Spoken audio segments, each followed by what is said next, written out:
previously on Pace. Jackson stands there for a minute, awkwardly wondering if he should have invited Mike over for dinner. Okay, see you, Cubby. Thank you.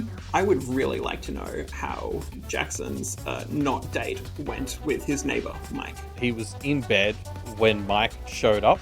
Oh, yeah, my name's John, and I put my hand out to shake it. John, I wanted you to have these, I think, in exchange for all your help. These were my husband's, and I think he would want you to have them for helping out. I'm so glad you see it that way, Father. I wrote this sermon for you. He is Zedkiel working for Grey? Yeah, Lily's going to send that as a report. Okay, so we're picking up again as you folks are on your way back from where you found Clearwater, the place you found Clearwater, heading back to Canos. You decided to wrap up by visiting the final few places that were on your assigned list of places to visit. There was nothing of note there, and so you headed back to Canos. Let's jump forward a bit. It's the next day. You guys have a weekend, of course, as you do between every set of missions. I think the main thing that we want to do this weekend is finally get to this, the big plot, the main plot, or that all of this has been a B story too. Mm-hmm. Jackson's dinner with Mike. I'm so excited. Is this happening on Saturday or Sunday night, Jackson? Do you remember which was planned? Oh, shit. Kippos, did we write this down? Yeah, I'm just checking now. Let's see. Oh, I don't see the word dinner in the session 2 notes. Oh, God. I mean, to pull the veil apart a bit, it's been about a month since we last played. So Elliot has forgotten. But I like to think Jackson didn't. All right, Jackson knows what day the dinner is on. Let's say it's on Saturday, shall we? Okay. Wait, that sounded suspiciously like you didn't know which day the dinner was on either. No, I didn't have a planned dinner. I was aiming to ask which day it was on, not do a pop quiz for Elliot, but whatever, it worked out. Okay, I got the impression that we had made that decision last session. No, we haven't. So let's say we're a few hours before the dinner. Mike is planning to show up in a few hours. Jackson, what do you do? So Jackson still feels real bad because he forgot the last one. So this time he's kind of overcompensating, real serious. So he's actually set up his dinner table with a tablecloth that he still that he bought for this. It's got the tag coming off. Got out all the fancy cutlery and all that, and he's cooking this massive 4-course meal or whatever. So so it's a big dinner. Yeah. He's overcompensating hard for missing the last one. So for a few hours before, he's probably in the midst of cooking this absolutely epic meal. He has no right to be he's not good enough to be cooking complicated big meals like this. So it's I don't know how well it's going, but he's trying. Well, let's find out how well it's going, shall we? I think we'll call it an artistry roll. That seems appropriate to me. Yeah, that sounds right. That is a 3. Okay, so it's actually going relatively well, I would say then. Cool. Okay. So let's say 6:30 rolls around, and you hear a knock at the front door. Oh, I answer. Please, this is going to be a fully in-character dinner, Elliot. So instead of saying I answer, I want you to answer the door.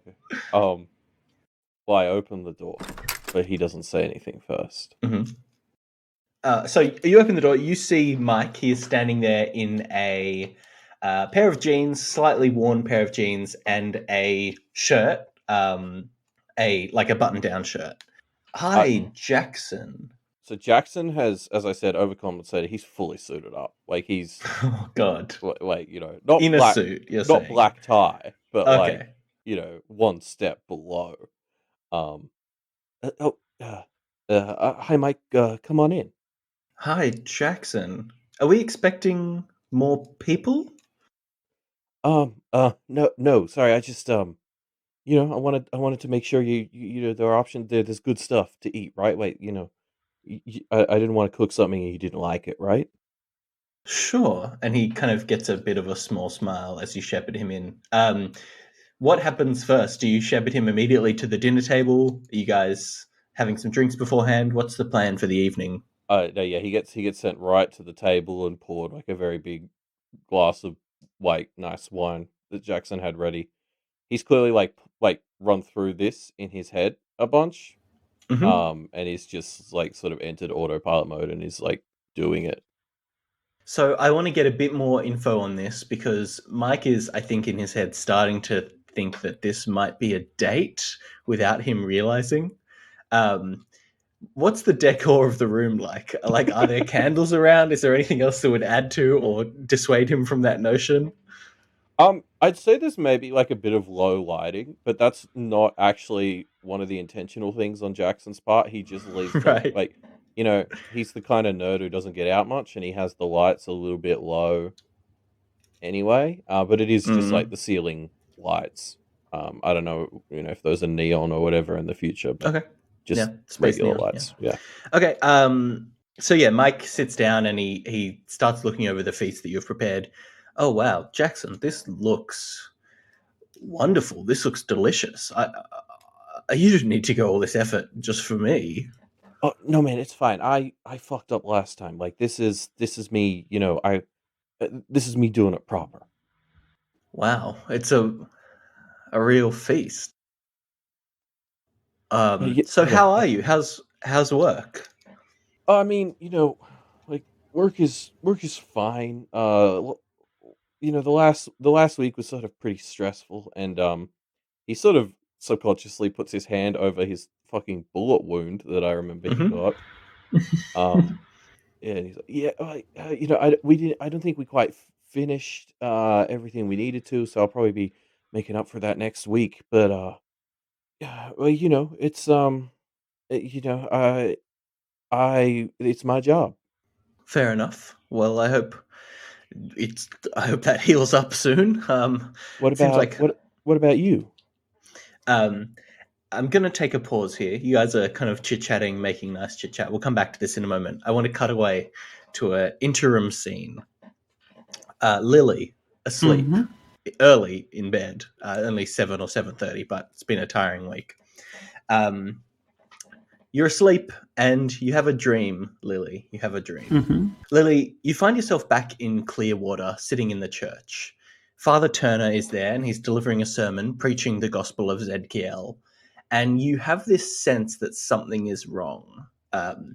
You look down, you look around, and sitting in your lap, you see a figurine of Athena, one of the ones that you have set up at your temple, this kind of statue to fertility/womanhood. Mm.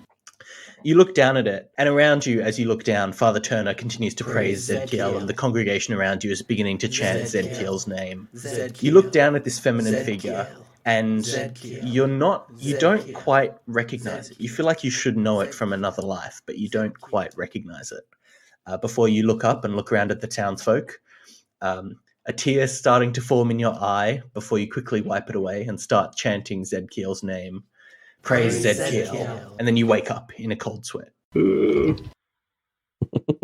Spooky. Okay. Does Lily do anything in response? You try and get back to sleep? No, I think she's gonna, that's her signal that it's time to wake up, and she's gonna wake up and she's gonna pray for a bit and then make sure her space in her house is in order. Mm. And she's going to kind of take this as a sign that she needs to go harder on the Athena stuff.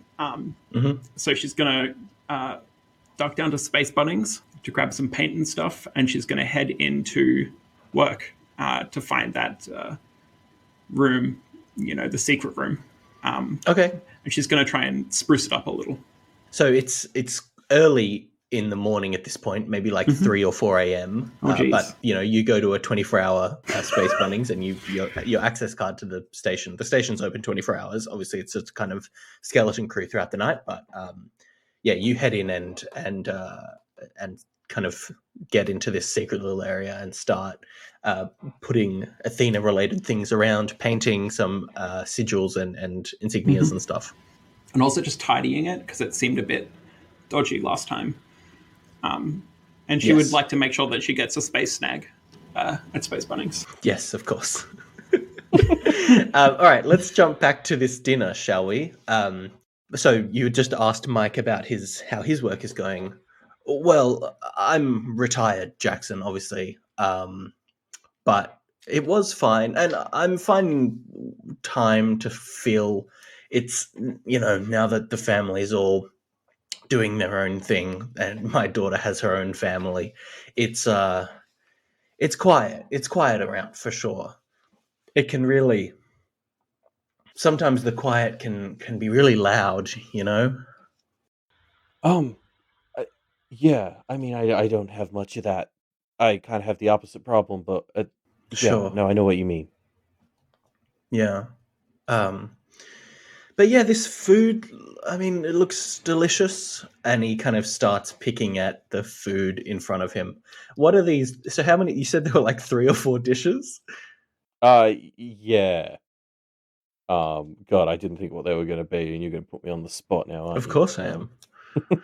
What has Jackson prepared for this feast? Well, so the opening course that he will be heavily encouraged to be picking from, if he isn't already, is like like an antipasto cheese platter Perfect. with meats and all that. So that's what would be sitting on the table right now. Yeah, so definitely he's cut himself a piece of cheese. Jackson, would you like me to cut you a cheese biscuit? Oh, sure, yeah. And he cuts you one and hands it over to you. I really appreciate you inviting me over. It's nice. I don't find that I have that many friends around anymore, he says with a bit of a sad look in his eye. Oh, man, I'm sorry to hear that, but I mean, I know how you feel. Do you have any hobbies or anything? Like, what else are you sort of up to? Could be a great way to meet people. I tinker around with things. I have a habit of I sometimes find old electronics that I tinker around with, repairing them, usually things from the past, often. Yeah, stuff like that. You know how it is. Yeah, what sort of tinkering? Like, what do you do to them? Well, usually I find these old electronics that don't quite work right anymore, and I try and make them work. I try and get them ship shape, fix it. I'm a fixer, I guess you would say. Oh, cool. Like, so what sort of stuff have you worked on recently? Well, I found this old, like a transmission device that used to send and receive signals, like radio waves, essentially. I'm not sure what it used to be used for, but presumably some sort of communication. And I'm trying to hook it up and get it working so that I can send radio signals and send it, kind of like a primitive walkie-talkie, I guess. Cool. That's my current project, although I am having some trouble with it. Can Jackson quickly flick his sight on? Mm-hmm. What does Mike look in the sight? What does Mike look like in the sight? Okay, so I can't remember how much we've described Mike before now, so I'll just give you a bit of a description of him. He's fairly elderly. I think he's in his like 80s or 90s. He is a human man. He is obviously. He is.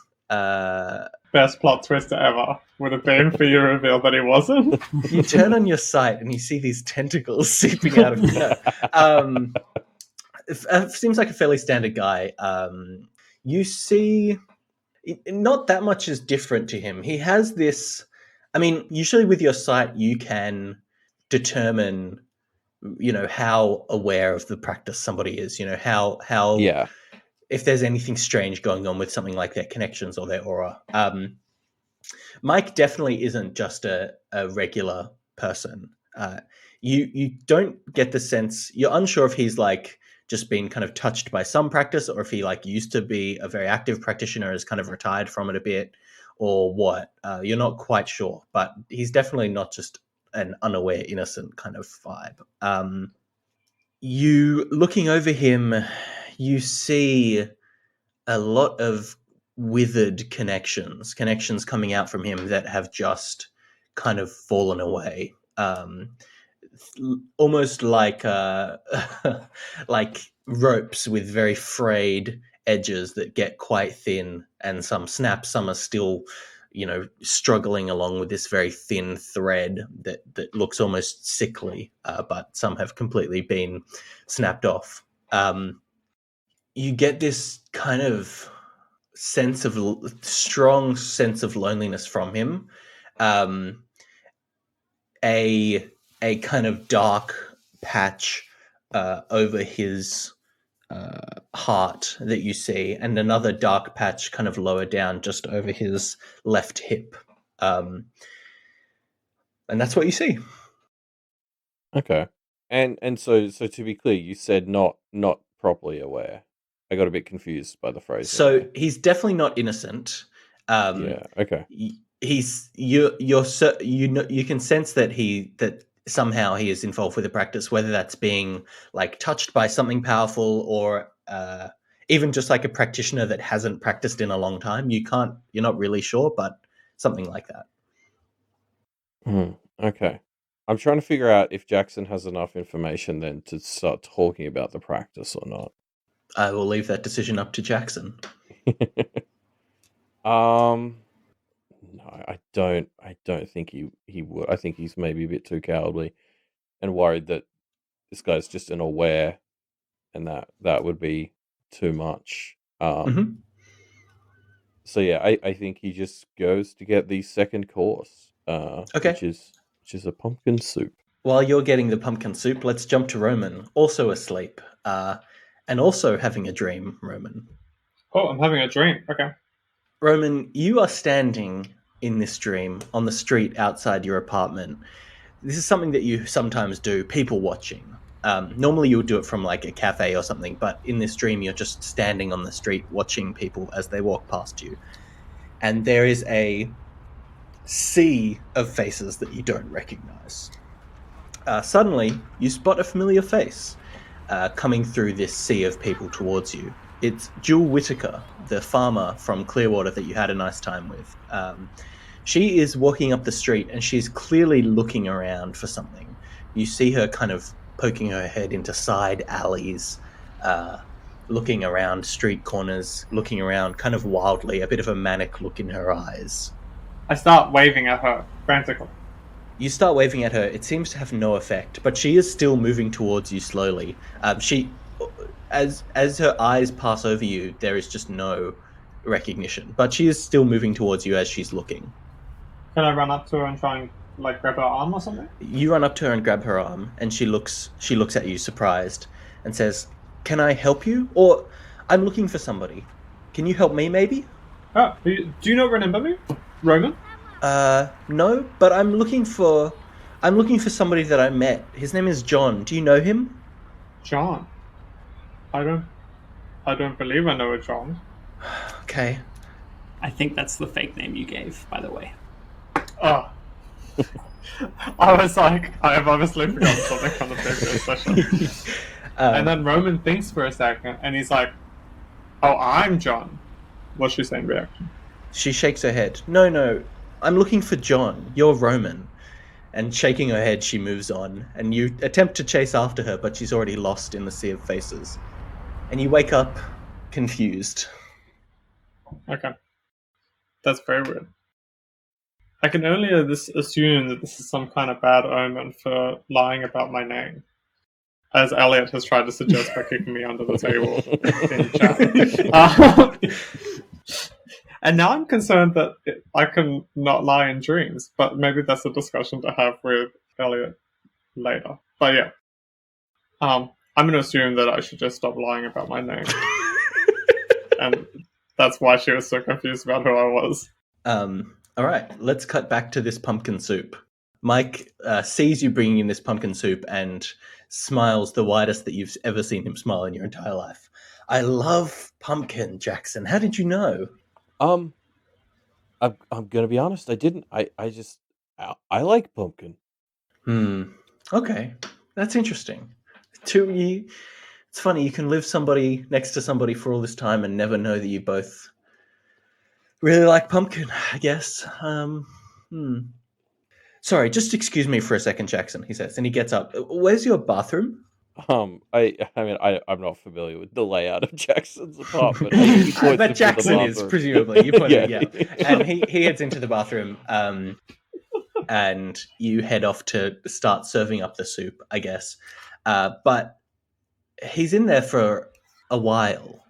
He's in there for like 7 or 8 minutes. Is that a long time? Longer. 10 minutes. Yeah, okay.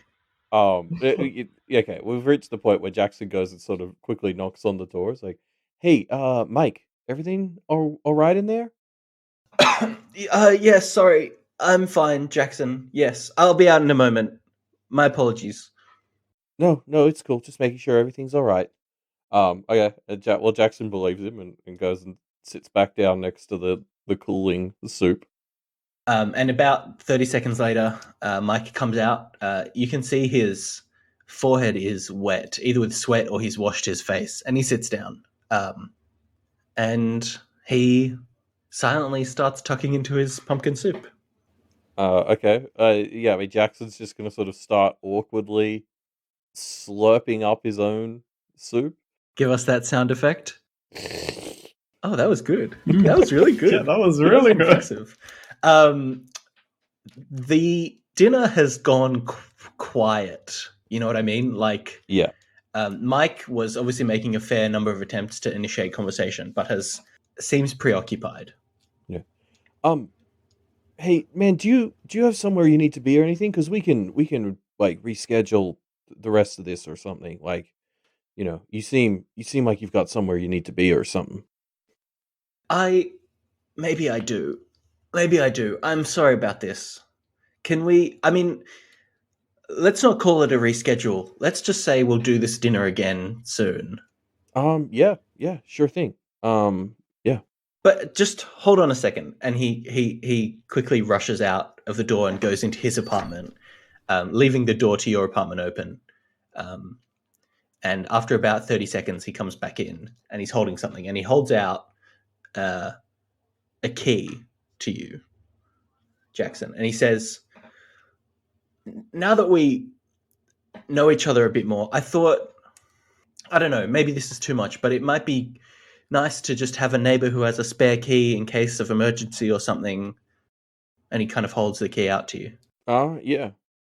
Jackson takes the key and then this sort of bashfully like, oh man, like I totally like return the favor or something, but I don't have any more spare key. I gave my spare key to my coworker, Lily, and I don't have another one, but I like, if I did, I do, No, that's all right. Just hold on to that and, it'll be good in case something happens, I guess. But this was nice.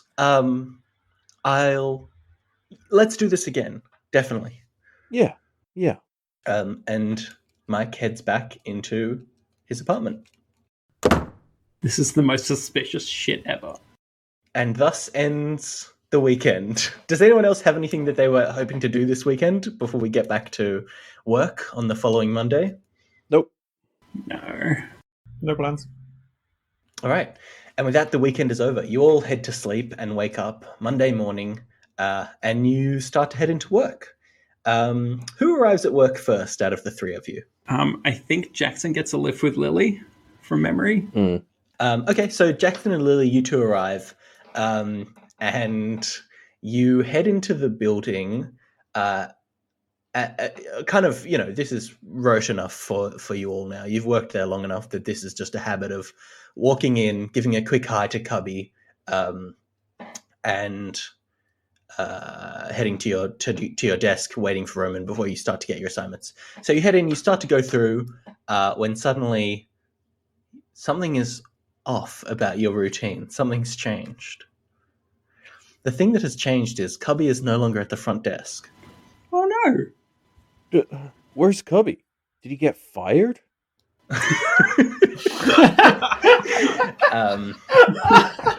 The other thing you notice is where Cubby would normally be kind of hovering at this desk, there is now just a kind of terminal with a space iPad, I guess. And it blares to life, and you hear a voice come out of it saying, "Hi, I am Sue. I am the new Grey Assist system for this precinct. Welcome, Jackson and Lily. It's my pleasure to meet you." It's a pleasure to meet you too, Sue. Fucking great start to the week this is. And you two start to move past to head to work, but Sue kind of, you hear her voice behind you.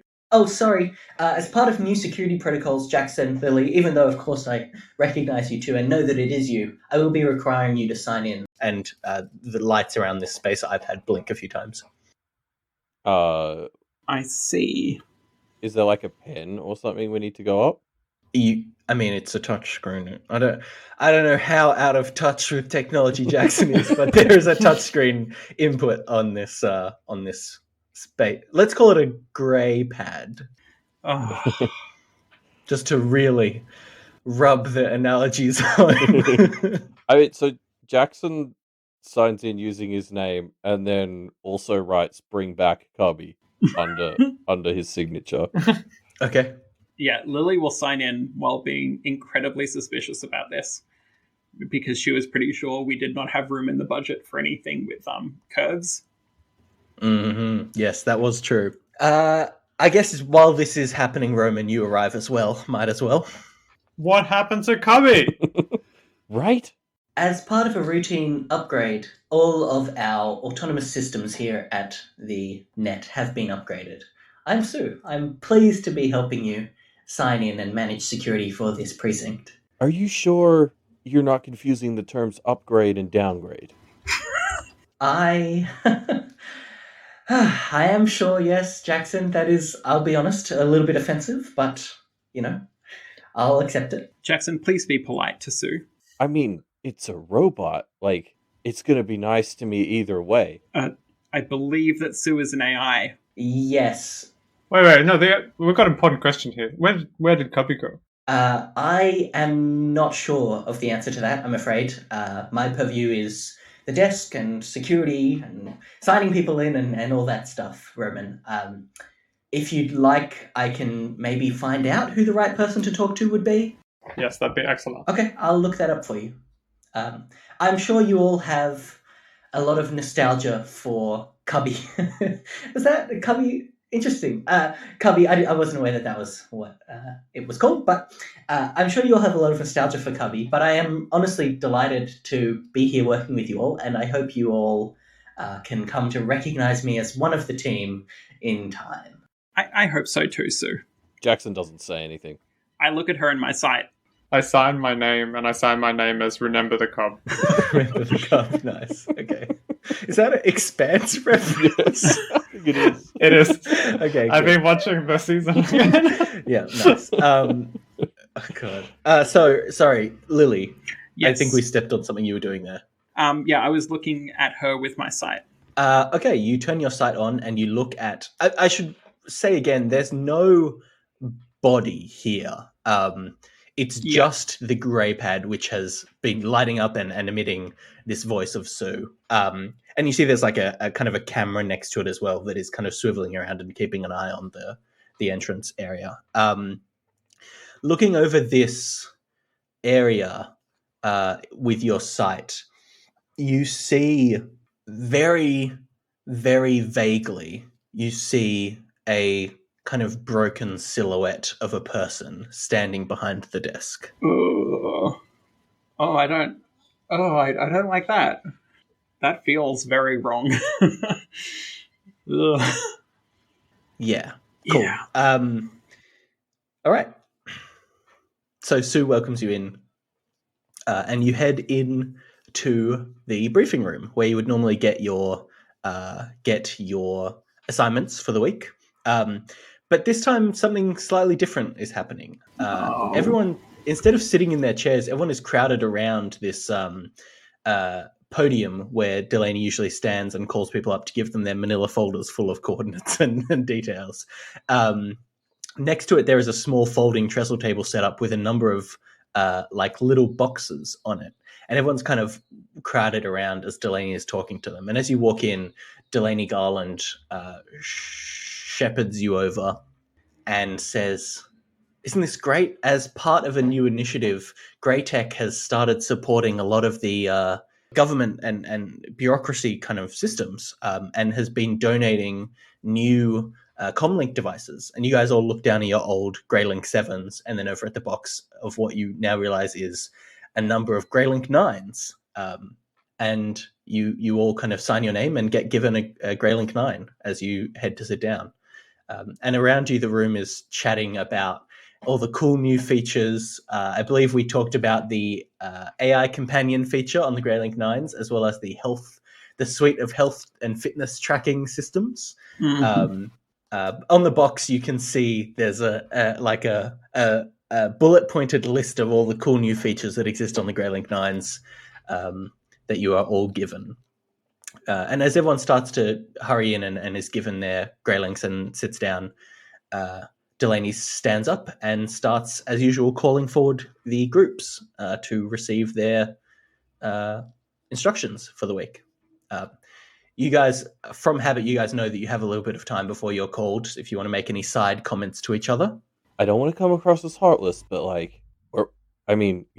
all sad that Cubby's gone, but worth it, right? Like, these phones kick ass. I don't know. It seems mighty sus to me.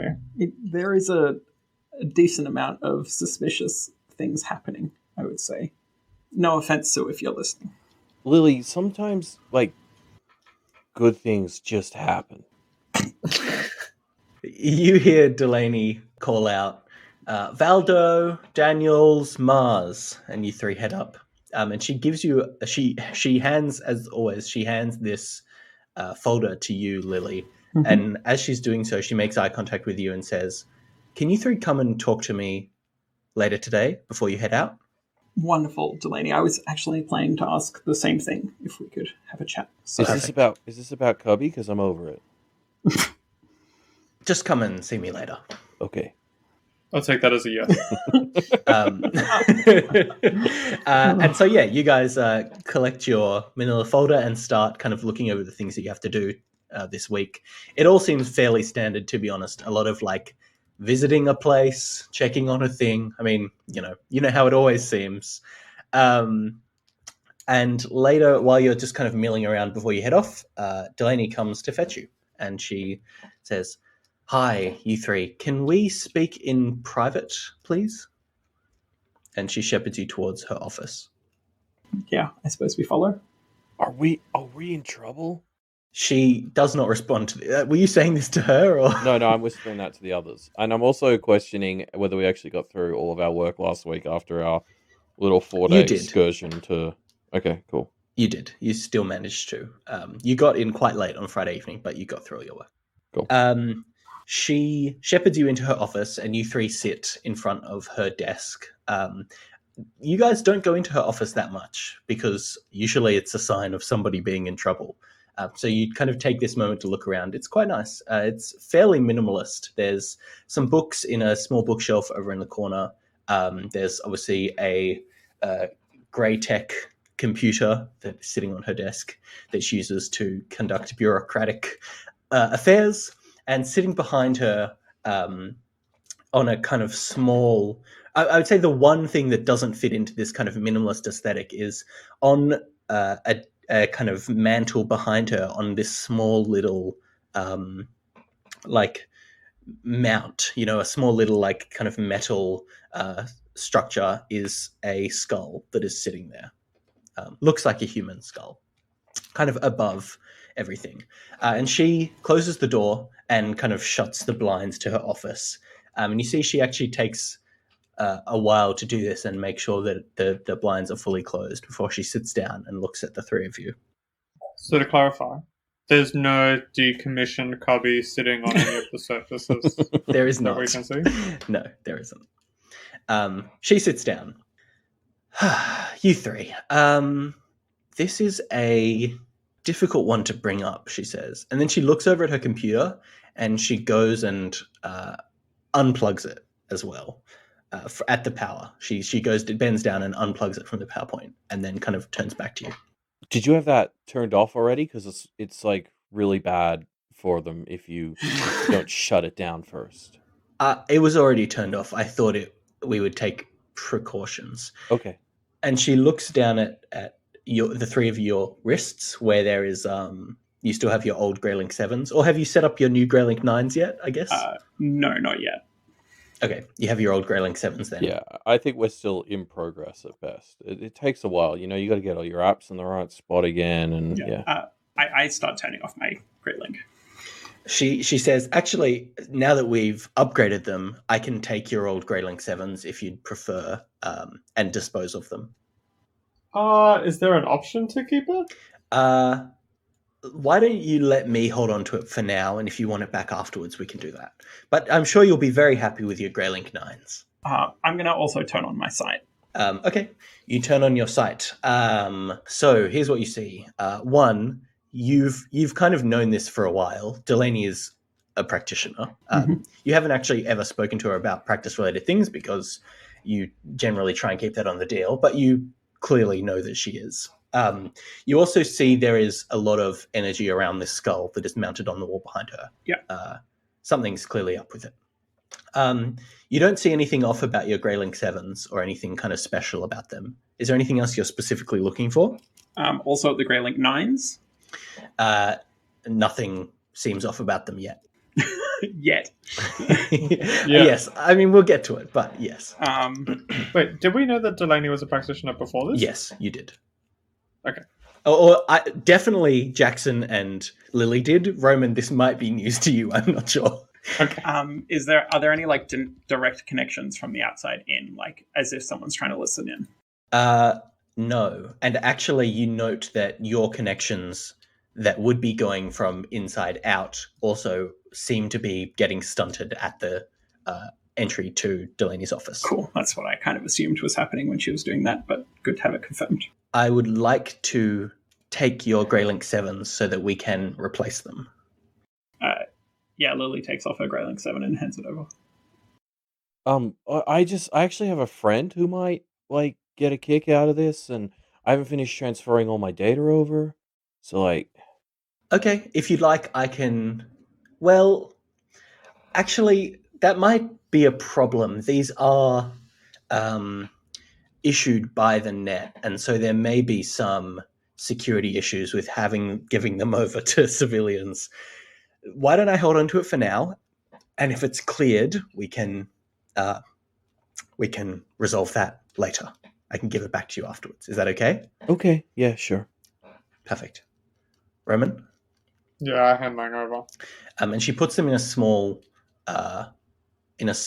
like tray and takes them outside, and you see she just puts them on like a pedestal outside of her office before she comes back in and closes the door. Okay, so now that that's out of the way, I think we should talk about your latest report. Yeah, and I assume that it relates to what's happening here? As far as I can tell, that is not the case. This upgrade has been planned for a little while. So unless there's some prediction going on, I think, or something greater going on, it seems unlikely that the upgrade of this office is anything more than a interestingly timed coincidence. So obviously there were some interesting things in your latest report. I should tell you first, I've taken the precaution of pulling it, amending it, and replacing it to exclude things that mention Gabriel Gray. I thought that was possibly a good precaution. It seems like something's going on. I'm sure you three have taken note of this as well. Something suspicious is happening here, right? Absolutely so, yes. Do you have any thoughts about what that might be? Oh god, that's such a cruel thing to drop on your players, Reuben. How could you? I mean, it seems like Gray was up to something with the cowboy people at Clearwater. But I don't know what it could be. Like, at the moment, I'm surmising that Zedkiel is using them as a kind of power source.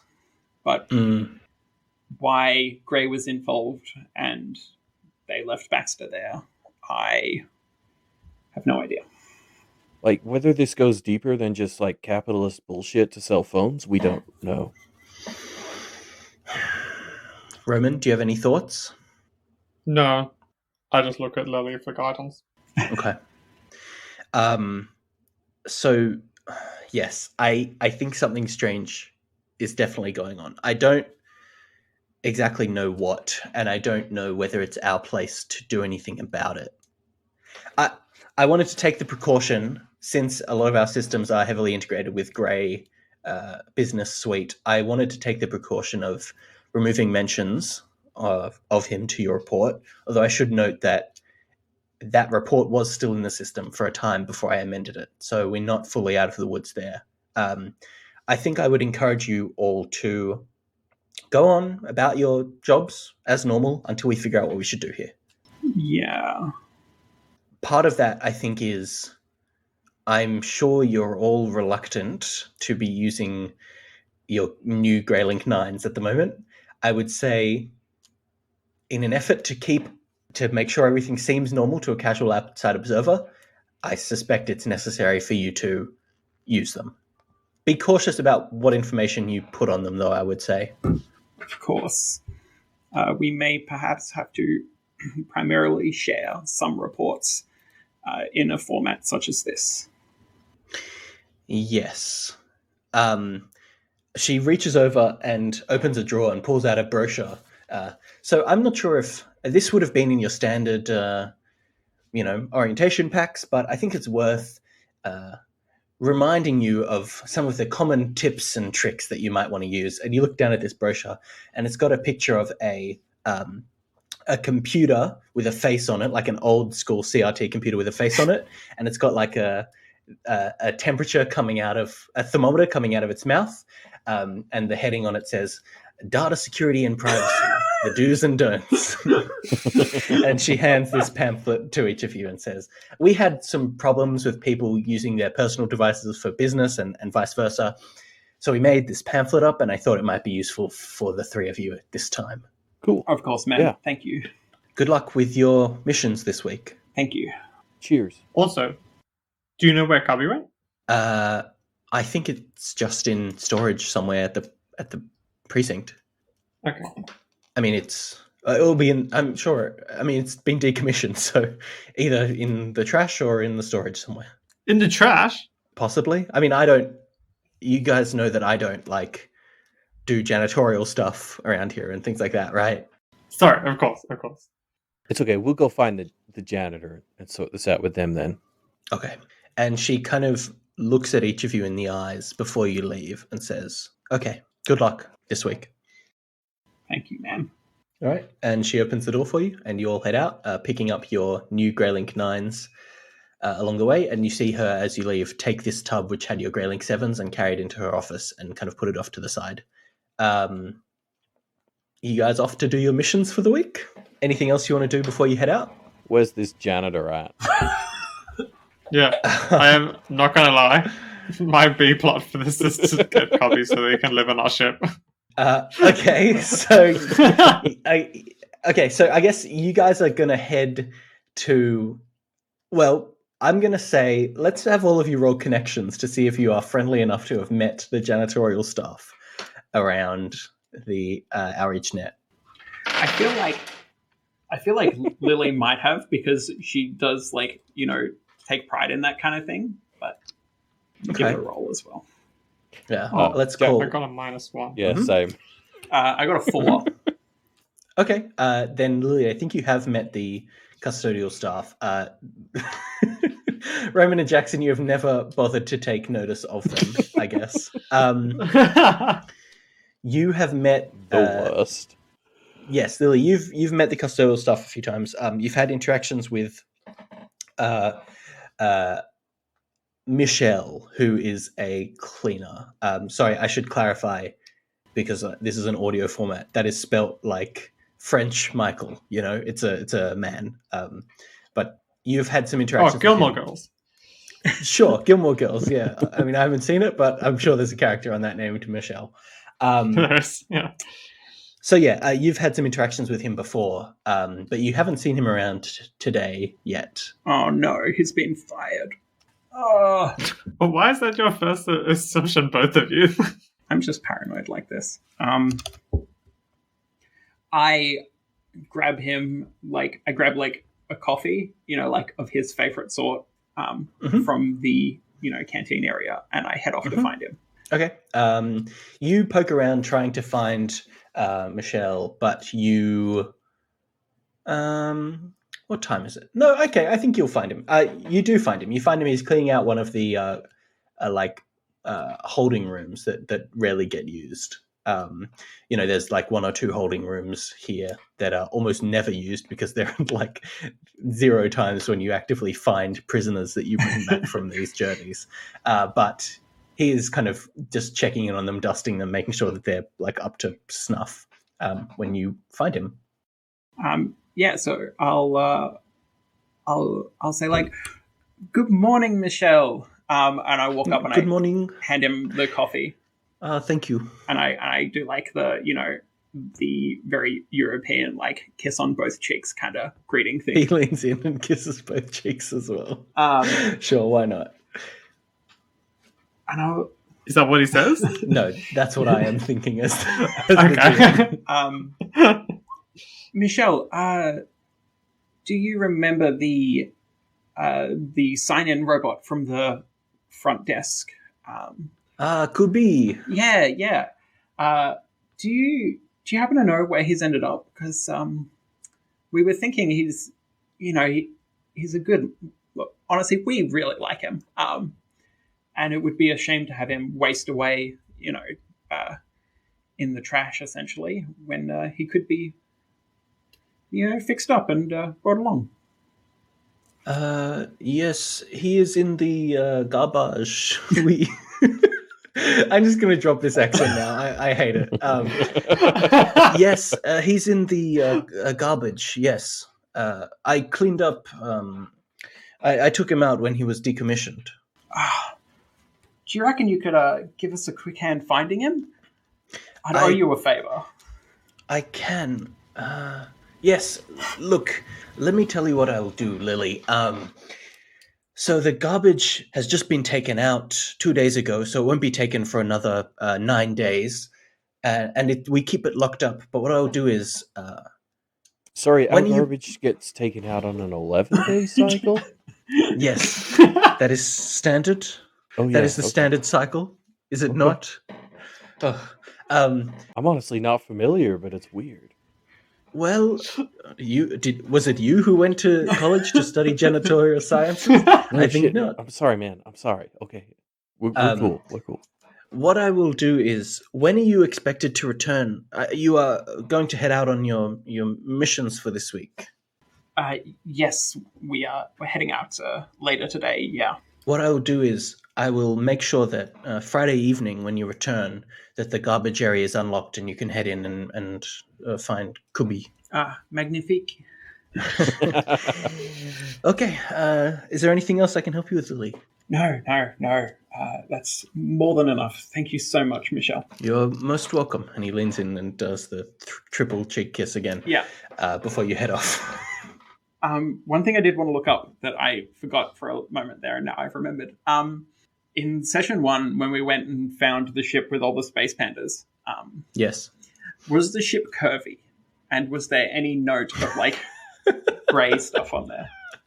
I guess let's roll a knowledge check, Lily, shall we? Okay. Remembering that we did keep all of the information. Yeah. Yes. I'll give you a +2 to it as a result. Hell yeah. Let's see how we go. Okay, well that's 5. So that's good enough for you to know that the answer is there was some grey tech stuff, but most of it seemed like the standard issue kind of thing. The ship did have curves. It was curvy, since you asked that question specifically. Okay. But because it was delivering organic high-end wood for expensive carpentry, that's probably just a luxury that they took to make themselves seem very like high end, you know? Yeah. So they You don't get the sense that there was any additional grey tech stuff out of place there that you remember or that you think of. They could license the ability to have curves. Yes, they could afford to license curves, yeah. Okay. Anything else that we're doing while we're at the net? No. I don't think so. Nothing from me. All right. You guys head out then. You head to your list of places. You've got a list of 7 sets of coordinates and a brief explanation for what's meant to be at each of them. And you kind of start checking them off. And for the first time in a while, this passes without any kind of incident. You guys head out. You head to a place. There's nothing. You head to another place. There's nothing there. Everything at the 3rd place has already been catalogued. Everything at the 4th place has already been catalogued. And by this point, it's been like 2 or 3 days as you're checking off places on the list. Have I had any more dreams? No further. I mean, you have had some dreams, but none that feel significant. Okay. None that were described to you by the GM, let's say.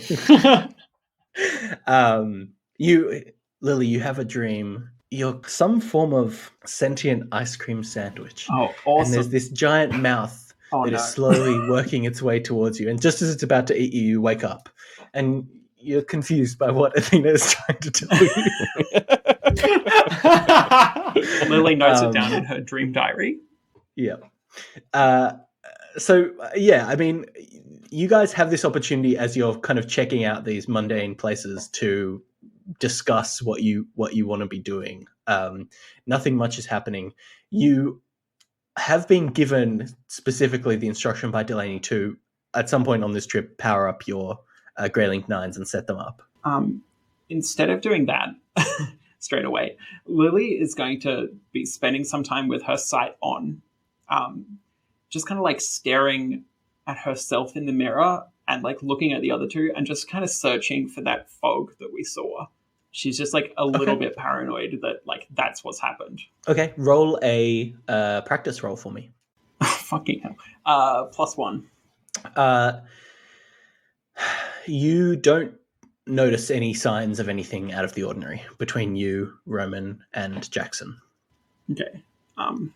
Yeah, she's probably going to do that for about the whole trip, and then if it hasn't happened again by like the next time she does a trip, she's just going to like wean off doing it, basically. Okay, cool. So basically, like, you know, twice a day, you'll take a half an hour to just carefully search yourself and Jackson and Roman. Yeah. Okay, cool.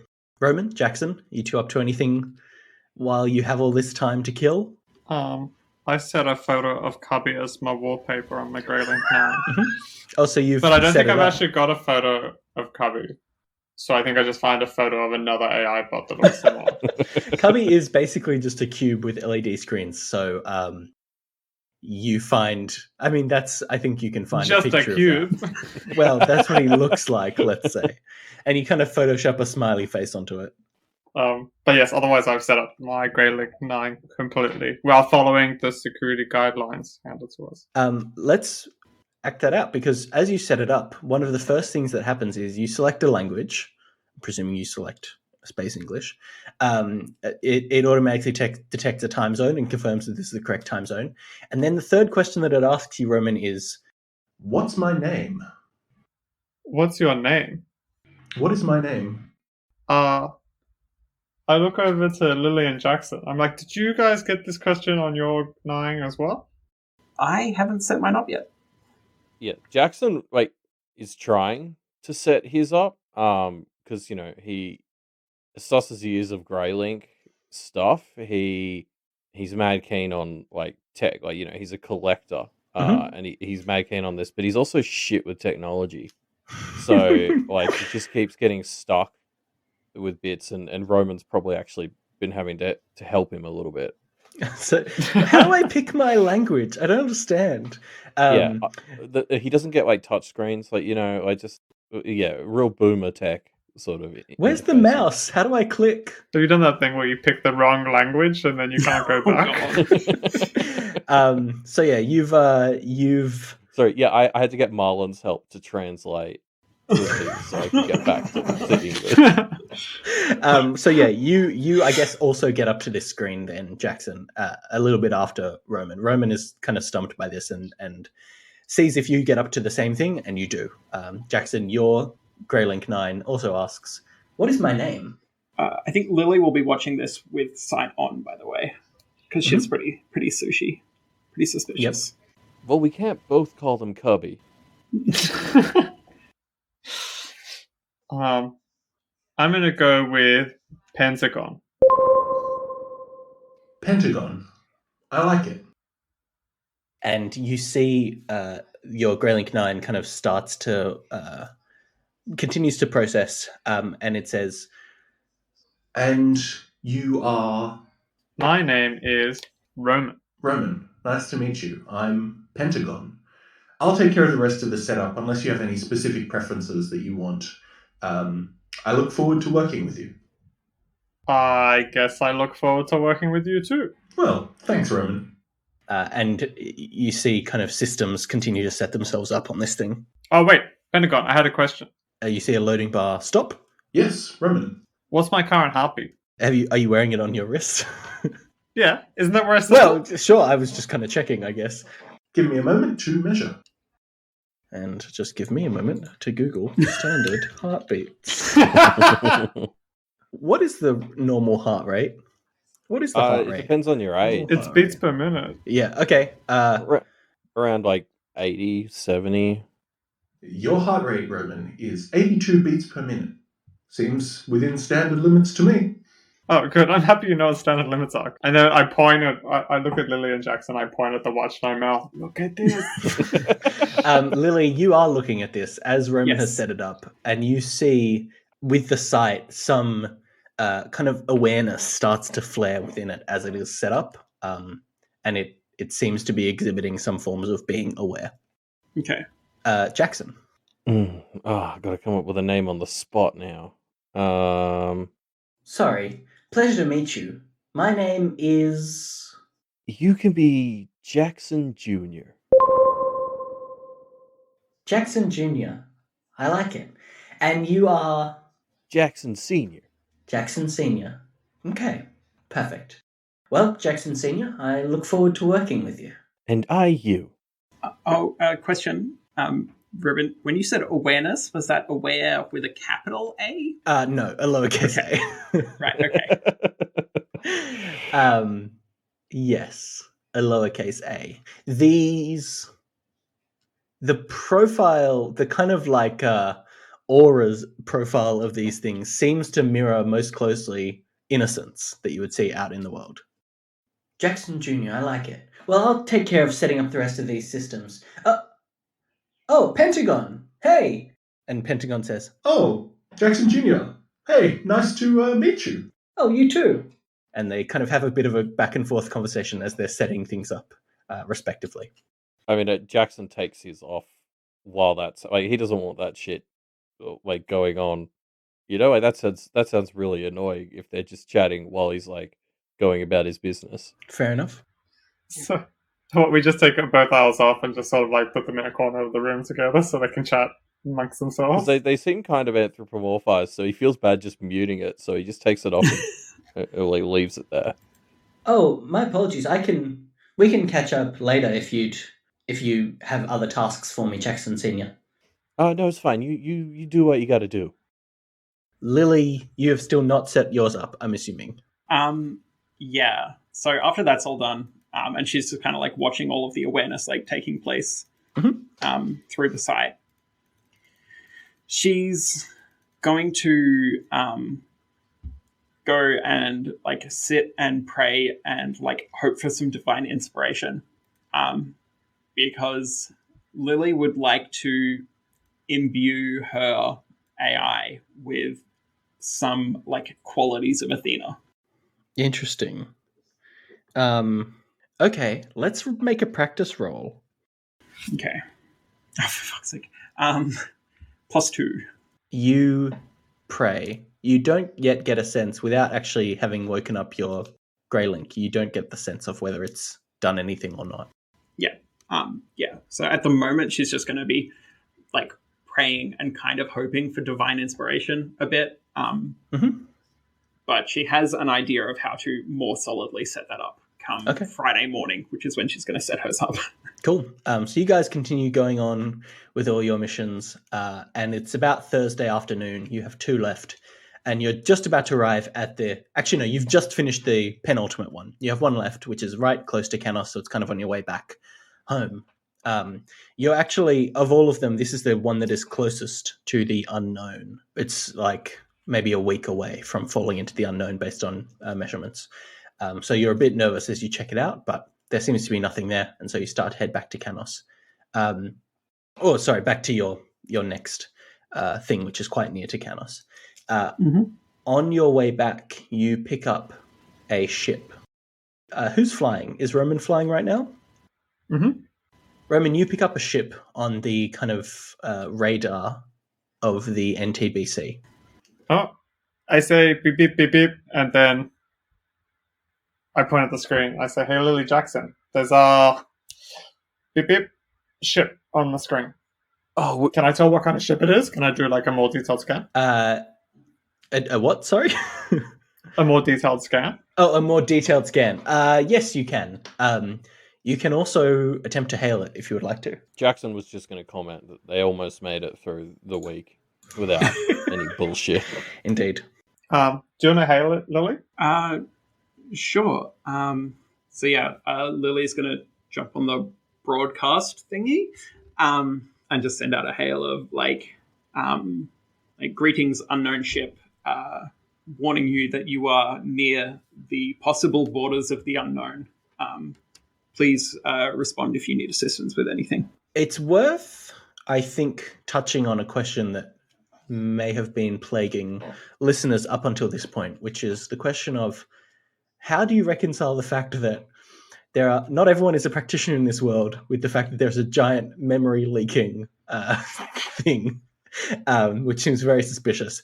To non-practitioners, the cover story for the unknown is that there is a kind of expanding amount of dangerous radiation that is kind of growing from some unknown source, which is the reason that people have to continuously be moving away from it. But the explanation of things being forgotten is not known to the general public, and in fact, it is definitely magical in origin, and so practitioners are kind of have tasked themselves with being responsible for kind of managing and fighting it while keeping it generally away from the eyes of the innocent.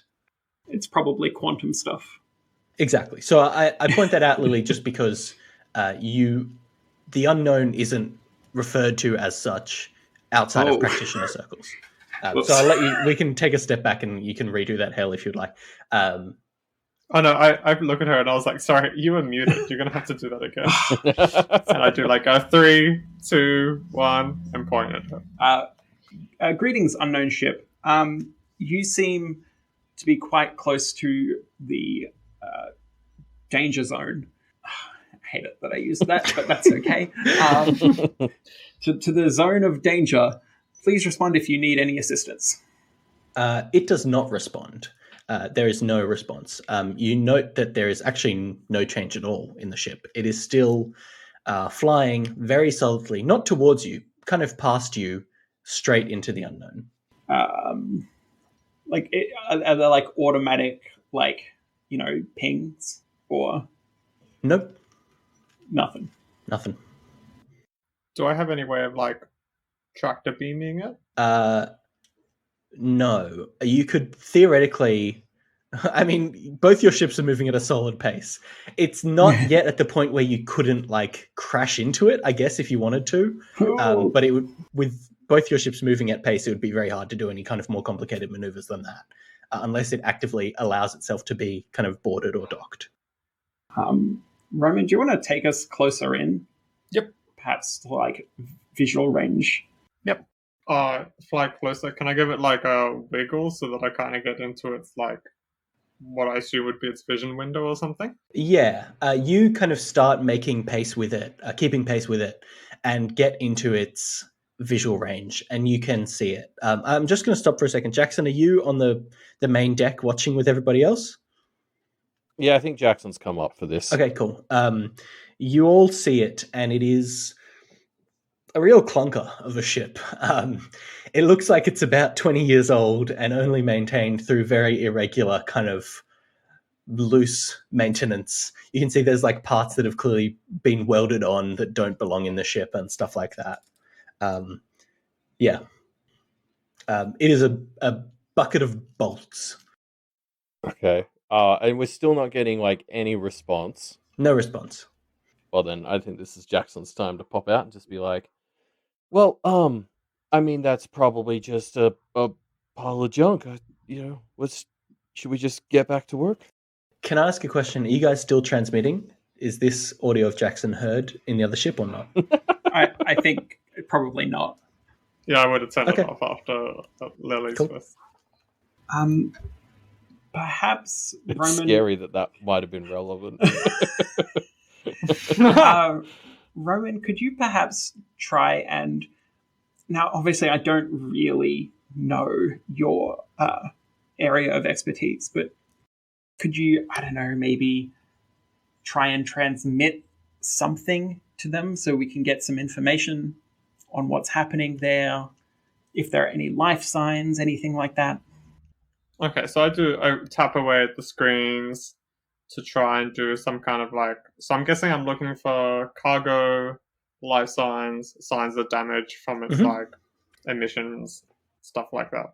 You use your ship's onboard scans and maybe push a little bit of power experimentally into it to try and like juice it up and get better readings. There's no cargo. The ship is the type of ship is one from about 20 years ago, a fairly standard like civilian class ship. No curves, if that question was about to be asked, Lily. I was thinking about it. Yeah.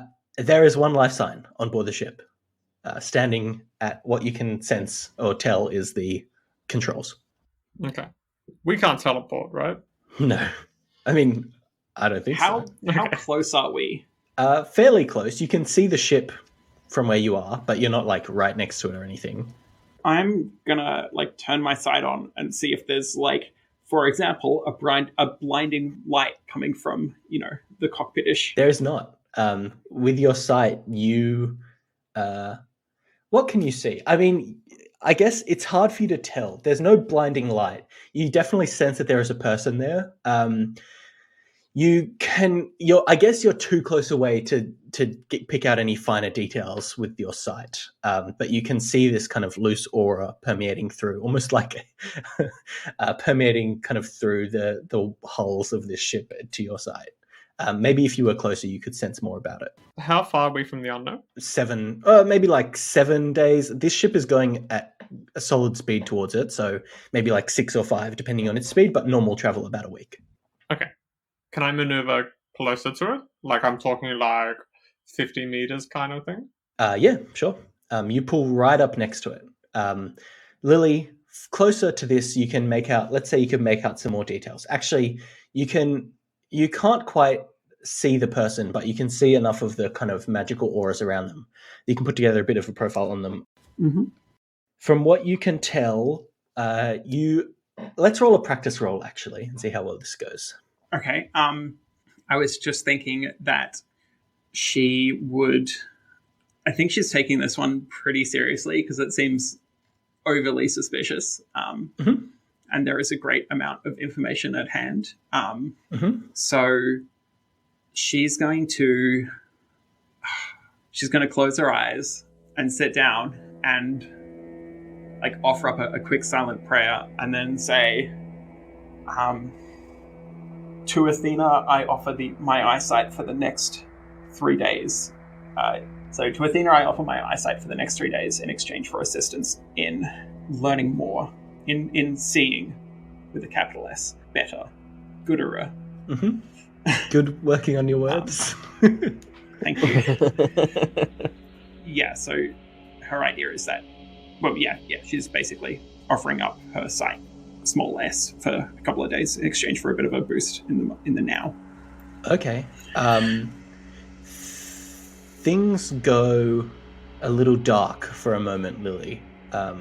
Your eyesight becomes cloudy, and then without you turning it on or off, it comes back with your sight on, and you can see, now that you're closer to the ship and your Athena is kind of looking through you, you can see more of the person standing at the ship.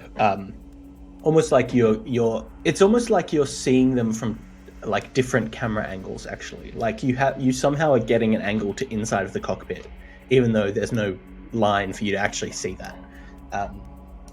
And looking at the inside of the cockpit with your sight, you see a man, and you can get a kind of profile of them with the sight. They're not innocent, definitely, but it's hard for you to tell whether they are aware or they used to be a practitioner in the past and have kind of stopped practicing recently. And there's one other thing that you notice, which is a connection coming from this person going out of the wall across into your ship. Yeah, straight to Jackson. Indeed.